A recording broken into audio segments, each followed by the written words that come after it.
And good afternoon, everybody. Welcome to FSU Coach Live. My name's Tim Baghurst, joined with a special guest this afternoon, Anthony Morando. Anthony, thank you so much for joining us today.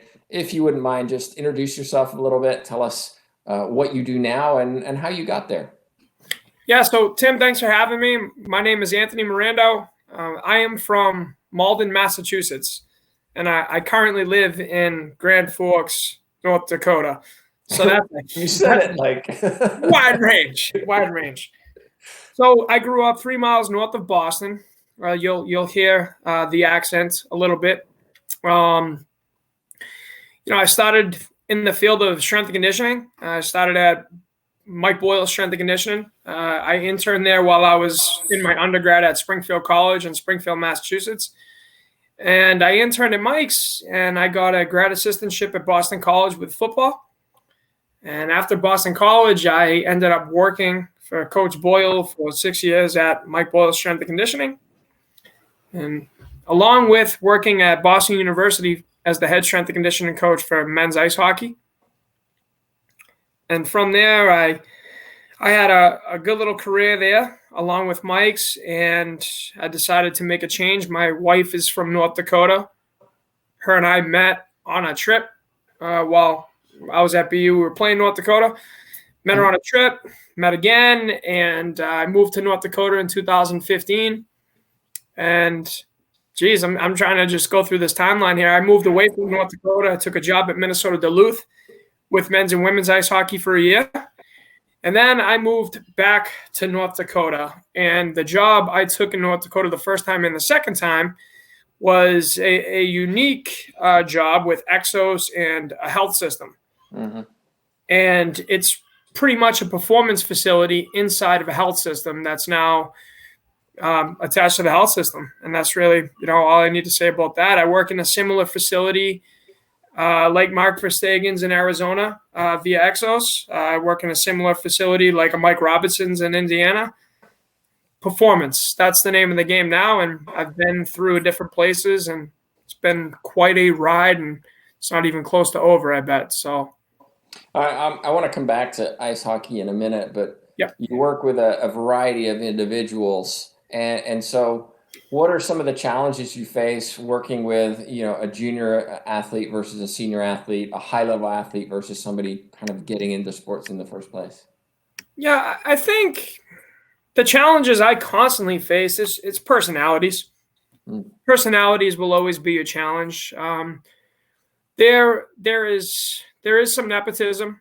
There is some people who want more or less. And, I mean, at the end of the day, it goes back, even the two words I just mentioned, it just go back to personalities. Everybody has a different personality. It's a symphony of egos.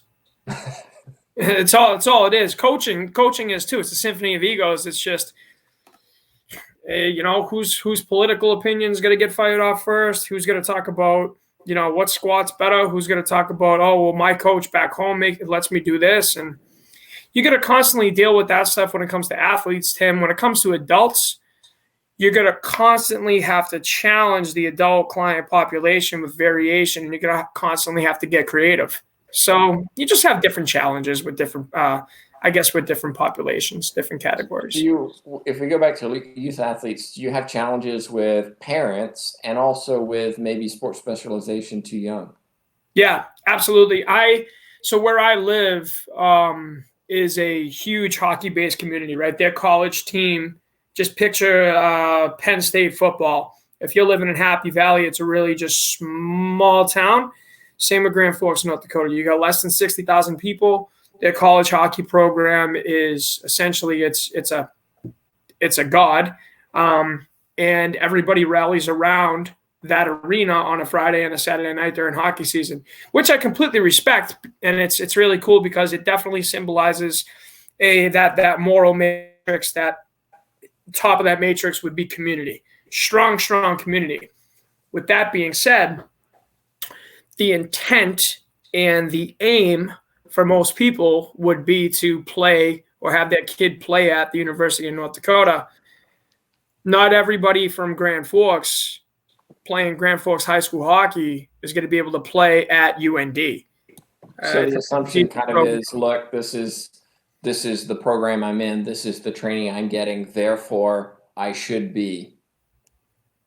Yes. Big hockey community. Expectations need to be managed for any Division I athlete. Right? So how do you do that? Okay. I agree. A lot of coaches will say the same thing, but are there any specific ways that, takeaways that we can have where, oh, this is a good idea. We should tell parents this or show parents this. Yeah. You'll hear me say this through everything. And this is from experience, right? This is because of mistakes I've made. And I always say this, and I say, give full disclosure. Let them know in the forefront exactly what you see in their kid. So whether you're testing, I have something I use called performance quotient. Okay. And one side of it just says, hey, this is their vertical jump, how many pull-ups they did, this was their squat variation test, whatever it was. And then on the other side, it's just the quick nutrition questionnaire. And just based off that, the pre-test, right, and then the post-test, whatever phase we're on, say it's a spring phase, you look at A, you look at B, where did they start, where did they finish? If they're not finishing where they're supposed to finish, or if they're not improving through that testing battery, then you got to explain to the parents, hey, I think we got a little bit of an issue here. Your kid might not be incompetent, but they're not listening when we tell them to eat 4 meals a day. They're not listening when we tell them to write their weights down in each block through their sheet. Like, Tim, just little things. Like, I'm just giving small examples, but if those little things can't be done right, it creates dialogue for a parent. So starting with that little bit of dialogue, that's giving full disclosure. That's the start of that process. If the kid's being a insert word here, right, then got to tell the parents, hey, this is exactly what your kid's being. If the kid has potential, but he or she doesn't want to try to reach it, you got to tell them, just be completely honest. The parent gets mad at you. The parent gets mad at you, but they're going to thank you at one point. Maybe not physically. They might not call you and thank you, but they're going to say one day, damn, you know what? That kid was right. So give full disclosure. Are you seeing a problem with injuries in young athletes from overuse or trying to play one sport too quickly? I mean, you talked about being up north where ice hockey is the thing. Are you getting everybody just playing ice hockey, or are you seeing diversity in sports participation? So the first one, you're going to see kids just focusing on playing ice hockey. They're going to skate. They're not going to take time off the ice, meaning they're not going to be able to fill the gaps that they need to fill in the off season. And when I say gaps, I just mean recovery. Ice hockey is a sport, and if you look at the anthropometry of an ice hockey player, glutes and quads, so they're constantly abducting, and they're constantly pushing at a 45-degree angle. So that specific movement is constantly repeated off the ice too, because it looks like a hockey workout. And when I say it is off the ice, I'm not saying I'm repeating that. I'm saying people who are saying, oh, this is a hockey specialization exercise. I don't know if those really exist. I think for a hockey player, you're going to have to deadlift them to create better hip extension. You're going to have to squat them unilaterally, possibly more than bilaterally, because it's a unilateral sport 99% of the time when you hit a stride. So injuries in younger kids, if they're skating too much, if they're really pushing that blade into the ice constantly, that constant rotation, you're going to see some type of hip flexor issue. You're going to see some type of groin issue if they're not getting stronger in the off season. It's just inevitable. It's with any sport too. Hockey, anatomically they're a little bit different because of the anthropometry that I mentioned. But at the end of the day, if you're not taking time off that sport, getting stronger, trying to get more force produced to apply to the nervous system, then you're not going to create any translation to the ice. So I hope I'm explaining that well enough to paint the right picture. Yeah. We should also mention, if you have questions for Anthony, just put them in your chat box and we'll get them to him as we continue. One of the things that we were talking about just before we went online was kind of what is a coach? and it's certainly something for discussion given the many different certifications out there, titles that you can have. Shoot, I can go away for a weekend, and next week I'm a personal trainer. Talk a little bit about what you're seeing in the private business. In the private business, people are they're forcing brands, and I'm not against having a personal brand whatsoever. I have my own person. What do you mean by forcing brands? You mean you have to be trained under a certain certification, or? I think they're forcing brands, and I think social media is being used negatively, and not saying it's not being used positively either, because there's so many great coaches that I know that I'm taking a course right now, and it's showing the strengths on how to use social media. But there's people that are literally juggling kettlebells, standing on a Bosu ball with one leg, and they're showing that, hey, this is the new type of training that's going to make you a better athlete. Like that's going to lie on the side where you're like, I don't know if that's correct. I don't know if that's adequate. When you look at the other side, and to me, that's branding, right? Like you're demonstrating something, you're branding yourself, you're creating branding is nothing less than perception. So you're creating a perception of yourself. Now, on the other side, if you're branding the correct way, if you're using the content to change lives, if you're using the content to drive the vehicle from A to B, then you're using the content to coach. Mm-hmm. So what is a coach? A coach is somebody who drives their vehicle or gets the vehicle moving from point A to point B. A coach is somebody who changes lives. And the third component of that is your coach is going to be the person who lives to fight another day. And they're going to continue to fight for you. And they're going to text you when you're out of the weight room because they know how valuable it's going to be when you're in the weight room the following day. Mm. Trust, relationships, But branding, coaching, curtains up.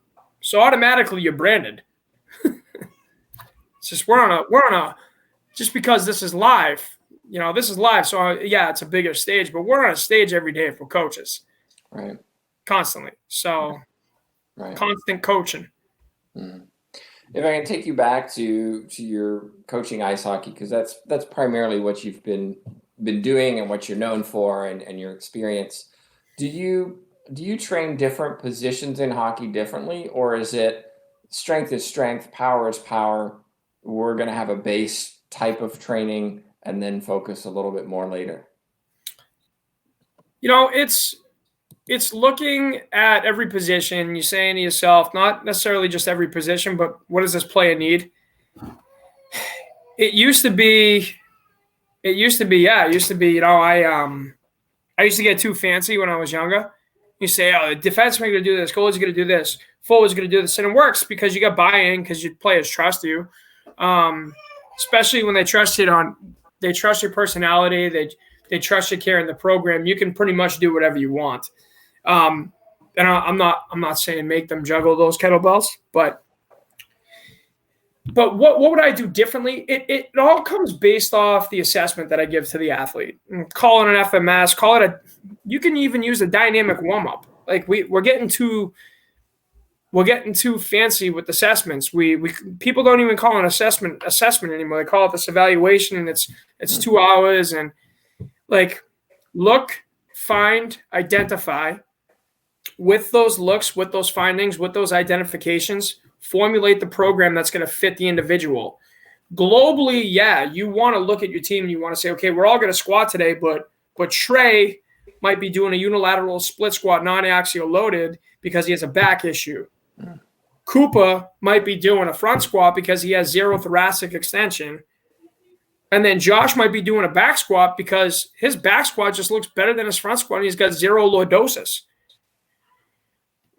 And then within that, you're globally coaching 3 different exercises. And then when you really just try to, okay, now you're integrating, it's like that symphony, right? All 3 of those guys are going, and now you got 3 other guys behind you, and they got a mobility exercise. The defenseman has a tighter hip. He's doing a Spider-Man stretch, okay? The goalie has 0 hip flexibility, so he's doing a half kneel and hip flexor stretch. And, hey, the coach decided to work out today with the team, and he's got no hamstring mobility. So he's rolling his hamstring. Like that. Those are the things that you base it off your findings. And you don't need to get too fancy. You keep it within the same family, but they all have to squat, they all have to mobilize, and then insert whatever other exercise you want to do, right? But that's my point. Like, somebody says, yeah, you got to do this, you got to do that. You got to individualize for every single player. Yeah, you do, but it shouldn't have to take you 80,000 minutes on Excel to do so. You just got to know. You got to know your players. You got 27 players, know your 27 players. Anatomically, right? Biomechanically. But most important, you got to know what they're doing in here. And you got to know what they're doing in here. No matter what. That's the foundation of it. Because if you don't know these, and you remember Jerry Maguire, Dickie Fox, right? You got none of this. Yeah. Everything else is worthless. Well, you can give them the fanciest squat in the world. You can have all the power development. You can have force plates. You can have an iPad next to them. If they don't think you care about them, they're not going to do the work. Yeah, it's something that has resonated consistently across these interviews. So let me ask you this. How do you find out about them? Because in the environment that you're in the work that you do, right? Athlete comes in, has X amount of time to work with you, and then is gone.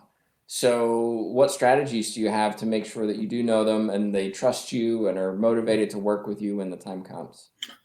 The strategy that, and I like to say we use, because the head coach, so I have a team right now that I spend a lot of time with. Well, not currently because of the pandemic, but there's a hockey team I spend a lot of time with right now. It's a high school hockey team, and they're really good. And their coach is a really good coach. And he played at a high level, and he coaches at a higher level. And we get on the same page with everything. And coach says, what do you think about one-on-one meetings? And this was a while ago. And my response was, I think it's fantastic. I used to do it in the college setting. And then I go, wait a minute. I do that with the adult clients. And I say, wait a minute. Did that in the past too. I said, you know what? I think I do a lot of one-on-one meetings. And that's the ticket right there. You try to get to know them. So there any specific questions you ask, or I'm trying to prod so that we get some kind of like hands-on things for people who are interested in becoming coaches or getting better. What do you do specifically? I give them a lifestyle questionnaire. Okay. So there's 5 questions on nutrition. And then there's just 5 questions on exercise. So when it comes to nutrition, and I can't name them all off the top of my head, but how much water do you drink a day? And then you give them 3 options. Is it 0 to 4 glasses, 4 to 6 glasses, 8 or more? What exercises do you not like to do? That's actually a big one. Yeah. Because what you do identify with male ice hockey players is, well, whose conditioning test is better or worse, right? With female hockey players, you tend to identify a couple differences than males. You'll see that they don't have so much a non-favorite exercise. Their willingness is actually extremely high. The guys will be, oh, well, I can't stand this exercise. And the women will be like, well, their willingness is way high. And then that's a whole nother conversation, because there definitely is a difference with training males and females. You don't train them differently when it comes to the weights, when it comes to the conditioning, but it's a different mind. It's a different experience on 2 ends. So those questions, male, female, kid, adult, these questions are extremely valuable, and it takes about 12 to 15 minutes. And so then, not that 2-hour evaluation that you were talking about. No, you spend a few minutes, maybe have an extra cup of coffee. You spend a few minutes with those individuals. You just show them you're human, just like you're human. Like, either way, you're there to help them. They're asking you to help them. Your job is to help them. How are you going to help them? Well, I'm going to make sure that I get to know them, and then I'm going to make sure that I find the gaps, fill the gaps. Like, fill the gaps. But don't fill the gaps without full disclosure. If you were to talk about your coaching style, you've had many different coaches, and you've worked with many different coaches. How would you describe your coaching style, and how do you get that across to the athletes that you work with? My coaching style would be the complete opposite of how I was coached in college. I used to get yelled at every 2 seconds. Not that I didn't deserve it. But I don't respond when somebody's constantly just, it's like somebody overseeing you when you're doing a project, and you can't fully be thyself.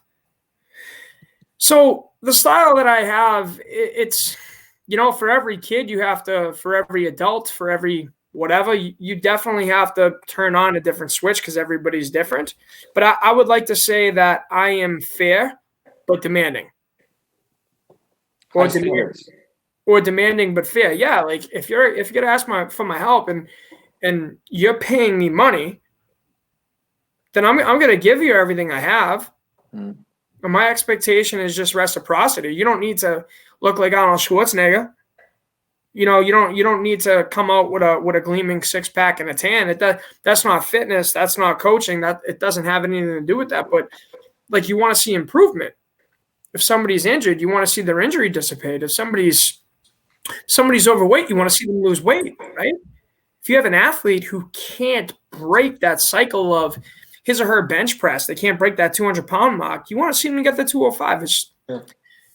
You want to see those small wins. So, but you're not going to accomplish those if you're going to be in their face all day, or, say, this is your show, and point the finger instead of the thumb. Like, you just, having a good personality, making sure that you can toe the line, making sure that you can pick and choose your battles. It's kind of like marriage, right? So, yeah. We're not going there. No. You've completely lost my train of thought. Oh, that's Sorry. right.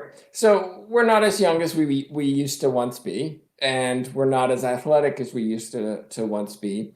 Do you ever have a challenge of kind of modeling or practicing what you preach, where athletes may kind of, well, you're asking me to do things, I don't see you doing them, or I don't think you can do them.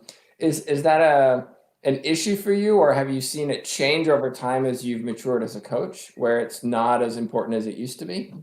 This came up probably last year. People were speaking about looking the pot. Like, it was big, and people like to insult each other on social media, and that's the new thing. Just talk a bunch of crap about somebody, and you get like 5,000 likes. Well, no, I'm a strength and conditioning coach by trade. I'm a performance specialist. I'm sitting in my office at home. I speak about health from a physical and a mental standpoint. The first thing I do every day is I do take care of myself. I get a sweat in. I eat well. I make sure that I'm checking those boxes because it's an important part of life. Like, whether you're a CEO of a business, whether you're a writer, it doesn't matter what you do for a discipline or occupation, like, wellness is wellness. So, yeah, I want to look good? Yeah, I guess I want to try to look as best as I possibly can, but that's because that makes me feel good. Now, when it comes to demonstrating, I should be able to demonstrate the exercises that I'm giving because, yeah, it creates credibility. Doesn't mean I have to clean 600 pounds off the floor. There are things called air demonstrations, AIR, okay, where, yeah, you can take a PVC pipe, do a kick-ass demonstration, and people are going to go, wow, that was fast, that snapped up quick. Or just take a barbell and maybe just 135. Like, I don't need to try to show off. My job isn't showing off. My job is driving that vehicle from A to B. Has that changed, though, since as you've matured as a coach and become more experienced and confident? Oh, it's changed a ton. I used to be a little meathead, right? And then I got a couple surgeries and I got humbled. I always wanted to say, hey, look, I'm 35 now. When I was 24 or 25, like, I was on the road to getting my first, like, actually, like, Division I job. Like, I'm going to get paid full time. Cool. And I used to just say, yeah, I can still run with this. I can still do this. And at the end of the day, it's just, no, No, man, like keep in shape, work out. Yeah, like it's good for you. Do it. I like to do it because it makes me feel good. I like to do it because, yeah, if I can move better, if I can eat better, then I can live better. I have a son. I want to be there for him. That's my fitness goal now, is to be there constantly for him and to show him that this is important for life, not just sport. But you can teach your athletes that too, guys. Like getting your bicep in line with your rear. Like this is shoulder health 101. It's also going to create a better snatch, but you need to link the exercise to something bigger than just the exercise. And call it hockey, call it football, call it tennis. Coach, why am I doing this? You better be able to explain why they're doing it. Thinking now, just kind of wrapping up a little bit, unless anyone has questions they want to ask, but looking at kind of your coaching career and what you've learned both in college and privately as well, what advice would you have for those who are interested in becoming a coach like you, following in your footsteps, so to speak, and many other coaches for that matter? What have you learned along the way that it would be worth passing on to them? So the first thing, and I'm going to be repetitive with this, is give full disclosure. That's from experience. Never told the entire truth in the past, and it bit me in the ass. And then you see that too with resumes. When you talk to somebody one-on-one, you can actually expose a lot more vulnerability. So, be vulnerable, even if it's going to hurt you. Personally hurt you. Like, oh, I don't want to do this, but I feel like I have to. Like, be vulnerable, give full disclosure, and just work hard. Those three are the biggest ones for me. And I say that because I've seen a resume before where the person never put down where they worked in the past, but the strength and conditioning jobs they had.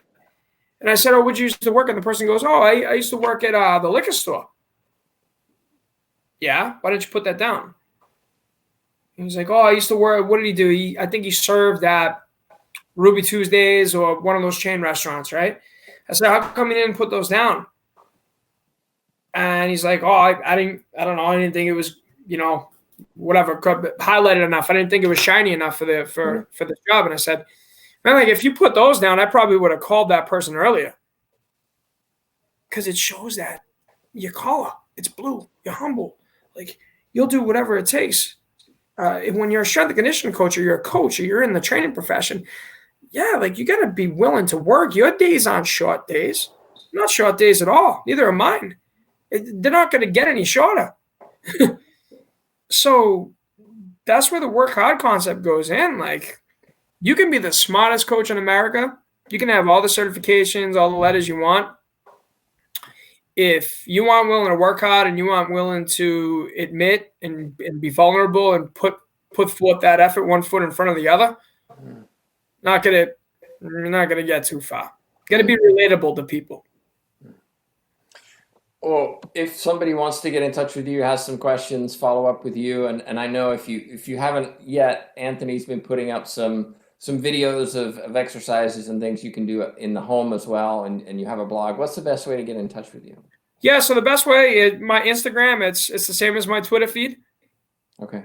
My name is my Facebook, and my YouTube is the same as my Instagram and Twitter feed too. So feel free to contact.